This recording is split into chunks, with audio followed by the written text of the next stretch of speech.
இன்றே டவுன்லோட் செய்து உங்கள் ஃபேவரட் ஷோக்களை என்ஜாய் பண்ணுங்க.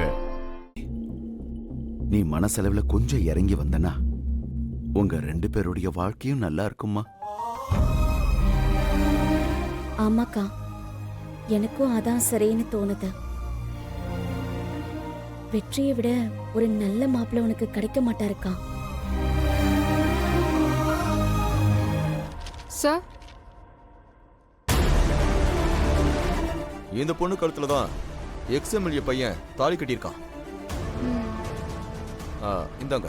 Okay sir. இன்ஸ்பெக்டர், அவங்க வந்து கூப்பிடுறாங்கன்னு நீங்களும் போக சொல்றீங்க. மேல இருக்க கேஸ வாபஸ் வாங்குறதுக்கு இவங்க யாரு? அவங்களுக்கும் எனக்கும் என்ன உறவு? அத சொல்லுங்க, நான் போறேன். யோ, என்னையா நீ சம்மந்தம் இல்லாம பேசிட்டு இருக்க? நீ பண்ண காரியத்துக்கு அந்த பொண்ணு மனசு இறங்கி வந்ததே பெரிய விஷயம்யா. அவர் எனக்கு தாலி கட்டியிருக்காரு.